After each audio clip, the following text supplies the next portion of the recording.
राधे राधे महाराज जी। महाराज जी, जीवन में कई बार परेशानियां आती हैं तो लगता है हमने कभी किसी का बुरा नहीं किया, फिर ये सब क्यों हो रहा है? अगर ये पिछले जन्मों का है तो इस जन्म में कर्म क्यों फल मिल रहा है इसका मतलब? क्यों? फसल आपने बोई है तो काटना आपको ही पड़ेगा, कोई दूसरा थोड़ी काटेगा। आज कत्ल करता है, 10 साल मुकदमा चलता है, 20 साल की सजा होती है। कानून व्यवस्था है। ऐसे ही हमारी भागवतिक कानून व्यवस्था है। भीष्म जी सरसैया पे पड़े हुए हैं और भगवान से कहते हैं कि मैं 70 जन्म तक देख रहा हूं अपनी दिव्य दृष्टि से, मैंने ऐसा कोई पाप नहीं किया जो मुझे ये दंड मिले कि 6 महीना बाणों की सैया पर। तो भगवान ने कहा 100 के ऊपर चलो। एक बार आप राजा थे और एक सांप को उठा करके बबूल के पेड़ में बड़े बड़े कांटों में ऐसे डाल दिया और वो 6 दिन तक तड़प तड़प करके मरा। उसी का परिणाम आपको 6 महीने बाणों की सैया में। तो एक बार किसी एक आदमी का कत्ल किया तो उसको 50,000 जुर्माना या 1 लाख जुर्माना और आजीवन सजा, क्या दंड मिलते हैं? नहीं मिलते। तो हमारे तो न जाने कितने पाप हैं। अब कौन ऐसा शरीरधारी है जो झूठ नहीं बोल रहा? कौन ऐसा शरीरधारी जिससे पाप नहीं हो रहा? ये तो बात कह देना कि हमसे तो कोई गलती ही नहीं हुई, हमसे तो कोई पाप ही नहीं हुआ, ये बिल्कुल हम अविवेकपूर्ण मानते हैं। नहीं, ऐसा नहीं है। हम सबसे गलतियां होती हैं और उसी भगवान के दरबार में अन्याय नहीं है, क्योंकि वहाँ किसी के गवाही की जरूरत नहीं है। वो सर्वव्यापी परमात्मा आपके हृदय में ही बैठा हुआ है। मत्ता परतरम नान्यत किंचिदस्ति धनंजय, मेरे सिवा और कुछ है ही नहीं, तो उसको गवाही की क्या जरूरत है? वो देख रहा है। तो हमको बहुत धैर्यपूर्वक चलना है। देखो, हम कई बार बता चुके हैं कि हमारे शरीर की रचना 2 कर्म से हुई है, पाप और पुण्य। दोनों के मिश्रण से मनुष्य शरीर बनता है। केवल पाप से यातना देह का निर्माण होता है जो नरक में मिलता है। केवल पुण्य से देव देह का निर्माण होता है जो स्वर्ग लोक, महारलोक, जनोलोक, तपलोक, सत्यलोक आदि में। लेकिन मनुष्य लोक में दोनों मिश्रित होते हैं, पाप और पुण्य। तो जिस अवस्था में जो हमें दुख मिलना है वो कर्म हमारे ऊपर लागू हो जाएगा। अगर पुण्य कर्म लागू है तो हमें सुखद अनुकूलता प्रशंसा मिलेगी। अगर पाप कर्म लागू है तो दुख, प्रतिकूलता, निंदा मिलेगी। वो हमारी वैसी बुद्धि हो जाएगी, जैसी हो भवतव्यता तैसी बने सहाय, आप ना आवे ताहि पे ताहि तहाँ ले जाए। अचानक आपसे ऐसी क्रिया बन जाएगी कि आपकी निंदा होगी, आपकी अवहेलना होगी। अचानक आपसे ऐसी क्रिया बन गई, दांव लग गया, कि आपकी प्रशंसा होगी, आपकी जय जय हो जाएगी। वो पूर्व कर्मों का विधान चल रहा है। तो फिर मनुष्य जन्म में महानता क्या है? अब नवीन हमसे पाप न होने पावे। अब नवीन कर्म हम ऐसे ऐसे समझ समझ के करें कि हमारी आगे की जो जन्म हो या आगे जो हमें मिले वो बहुत अच्छा ही हो।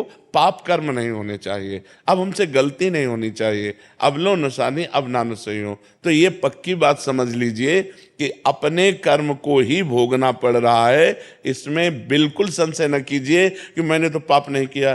किसने प्रश्न किया था? ईमानदारी से देखो सखी, वृंदावन में बैठी हो, ईमानदारी से जब से तुम्हें याद है तब से अब तक देखो, केवल इसी जन्म में क्या आपसे पाप नहीं हुई?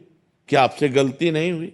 आप विचार करके देखिए, हमसे पूर्व जन्म में कितनी गलतियां हो गई हैं। इतनी गलतियां हो गई कि भगवान ने कृपा करके मुझे मनुष्य शरीर दिया है। मेरे कर्म से मनुष्य शरीर नहीं मिला।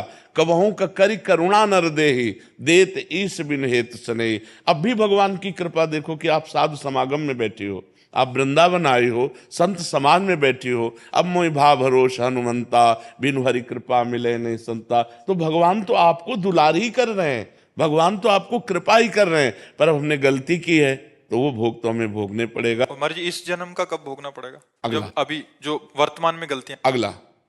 और ऐसा भी हो सकता है कि इसी जन्म में भी उसका दंड मिल जाए।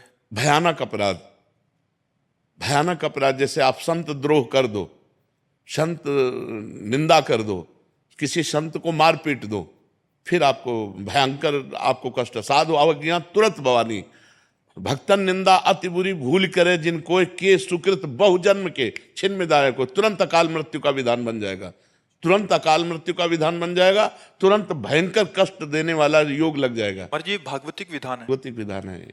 2 मिनट में किसी को मार दिया, इसके बाद आजीवन कारागार, और उसको ऊपर से बोले 1 लाख रुपया जुर्माना। तो ये जो हम भोगने आते हैं मृत्यु लोक में, जुर्माना भोगने आते हैं, मूल सजा तो नरक में मिलती है, ये जुर्माना यहाँ होता है, उसको भोगना होता है। तो जो हमें भोगने को मिला उसे मिल, आगे हम कोई पाप कर्म नहीं करेंगे, आगे हम अच्छा भजन करेंगे तो हमें अच्छा मिलेगा। महाराज जी लोग कहते हैं नरक तो किसने देखा है? अब कह दो कि किसने देखा, जब चोरी करोगे और जब तुम्हारे डंडा चलेंगे और जब जेल जाओगे तो अपने आप जान जाओगे कि जेल किसे कहते हैं। बोले किसने देखा है जेल? तो तस्मात् शास्त्रम प्रमाणम ते कार्य कार्यो व्यवस्थित हो, शास्त्र जो कह रहे हैं वो सत्य है, वो असत्य नहीं है। अब हम बहुत छोटे हैं, कूप मंडूक हैं, जैसे कुआं का मेढक है ना, एक समुद्र का मेढक गया तो कुआं के मेढक ने कहा कहां से आए? बोले समुद्र से। बोले तुम्हारा समुद्र कितना बड़ा है? इधर से इधर उछला कुआं का मेढक। बोले इतना बड़ा है? बोले नहीं। बोले इतना बड़ा है? बोले नहीं। बोले जिंदगी भर तू उछलता रहे तो भी तू समुद्र की था नहीं पा सकता।